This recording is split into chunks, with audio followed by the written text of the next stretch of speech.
já são 7 menos 10, eu ia sugerir que vocês, quando quiserem, podem ir colocando perguntas, não é? Se calhar este tema que vamos abordar agora, se já quiserem colocar algumas em relação, tendo por base ou desencadeadas naquilo que o João Henrique disse, estejam à vontade, perguntem. Alguém quer perguntar alguma coisa? Não? Então, quero. Filipe Ferreira. É o seguinte, depois dessa mudança que teve do diário As Beiras, do Correio da Manhã, disse que arranjou algumas fontes de informação e que a partir daí elas ajudam bastante no seu dia-a-dia profissional. Foi difícil arranjar essas fontes de informação? foi porque são fontes, pronto, ao desporto, na área do desporto eu já tinha as minhas fontes, não tive qualquer tipo de problema. Agora tive que arranjar outras fontes porque o Correio da Manhã, apesar de se dizer que é um jornal sensacionalista, também dá importância a outras coisas.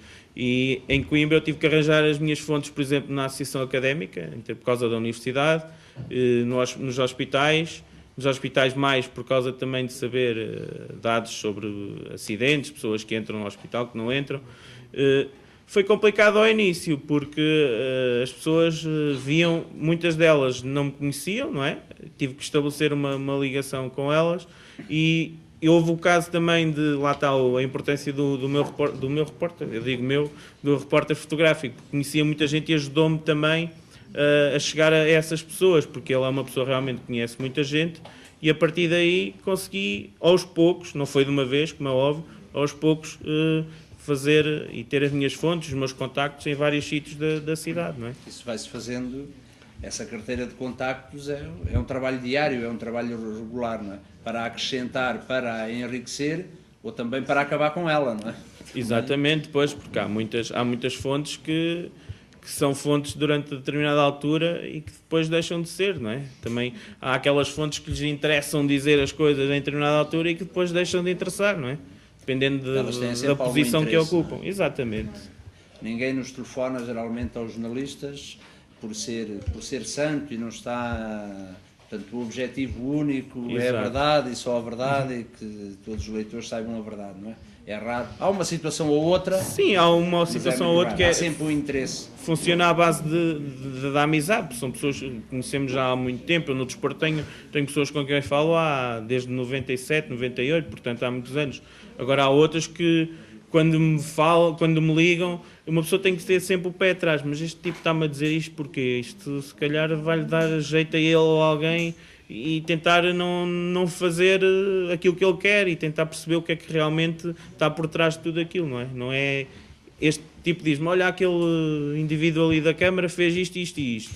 Eu, calma lá, então, mas este é da oposição, o que é que ele quererá dizer com isto? O que é que ele poderá ter, benefícios poderá tirar? Temos de ter sempre esse cuidado também. O que aconteceu fazer um texto e um determinado entrevistado que queria ler o seu texto primeiro, o que é que faz nessas situações? Deixa que aquilo, por exemplo, se for assim um texto técnico, se o ambiente e se houver conceitos que, por exemplo, não domina, depois a pessoa em questão pede, deixa ver esse conceito, ver se está tudo em ordem ou não. O que é que faz nessas situações? Costumas deixar? Eu, quando há termos técnicos com os quais não estou familiarizado, costumo deixar, sim.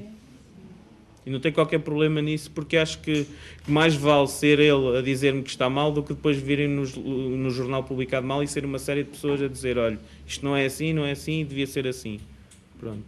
A pergunta da Paula é pertinente porque é uma questão controversa, não é? Ou se calhar muitos dos jornalistas não têm esta franqueza do João de dizer que ou fazê-lo, ou esta postura, não é? Como geral costuma dizer assim, não temos que... E há situações e situações, às vezes há situações complicadas, não têm a ver só com a questão técnica, no caso da política, etc. Mas, por exemplo, no caso das entrevistas, é importante, não somos nós os protagonistas. Exatamente, é quem é entrevistado. O protagonista é quem é entrevistado e então, porque se for numa perspectiva positiva, porque não mostrarmos, apesar de haver o risco em determinadas situações, não é? Que às vezes pode, mas isso também é no dia-a-dia, de estar a mostrar, uma coisa é a pessoa estar a dar-nos uma entrevista e outra depois, quando vê no papel, ela depois pode pedir, desculpe lá, mas eu não era bem isso, corte-me lá este parágrafo, corte-me lá este. Às vezes, se calhar uma leitura pelo telefone ou num ponto ou outro em que temos mais dúvidas se ele efetivamente disse aquilo ou não, se calhar pelo telefone dizermos, não é? Falarmos com ele para vermos se as coisas estão corretas ou não, mas por vezes entregando a entrevista na íntegra, o trabalho todo, há situações em que nos vão acabar com ou depois há alguns que mostram a outra pessoa que dizem, pá, não te metas nisto, isto é complicadíssimo. Eu, por norma, quando tenho essas entrevistas em que há muitos termos técnicos, eu digo às pessoas a quem entrevisto e que querem ver o texto, eu digo, o texto está aqui, eu peço é que não mexam nele, porque vejam se os pormenores e as explicações técnicas estão bem, o resto é deixar estar. Não quero é que eles alterar o texto como está inicialmente, não alteram. É só mesmo as questões técnicas, mesmo que lá venham cortado um parágrafo inteiro, como estava a dizer o Dinis Alves, isso não, santa paciência. E outra situação, qual é que é a tua estratégia de abordagem para determinados casos que tu não domines mesmo, porque há muitas situações, nós vamos falar, por exemplo, no caso da medicina ou outros, em que, pura e simplesmente, sobre o assunto, sabemos zero ou quase, não é? Há geralmente uma reação, as pessoas que entrevistamos ficcionam o jornalista como sendo uma pessoa que sabe tudo, que está dentro, e às vezes até nos, quer dizer, cobram-nos isso, no sentido de dizer, o senhor vem fazer esta entrevista, mas não está preparado, não é? Como é que tu tentas preparar-te, ou se não conseguires, dizes à pessoa logo de início, olha, eu sobre isto não sei de nada, o senhor é que é o especialista, portanto... Eu normalmente tento-me preparar, procuro coisas na net que já tenham saído sobre a pessoa com quem eu vou falar, que é o sítio onde se encontra a partir de tudo, e falo com outras pessoas que eu tenho conhecimento que já falaram com essa pessoa.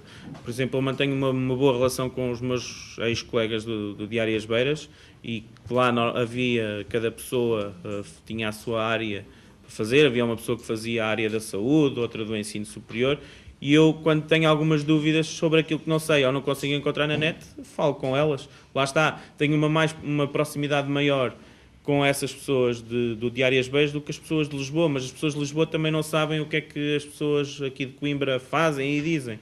Portanto, é importante também ter uma boa relação entre os colegas, mesmo estando distantes um do outro, que é o meu caso. Eu hoje em dia já não contacto diariamente com os meus ex-colegas das Beiras, mas mantenho uma boa relação porque é importante, até em termos de ajuda de contactos e por aí fora. É muito importante as relações entre jornalistas.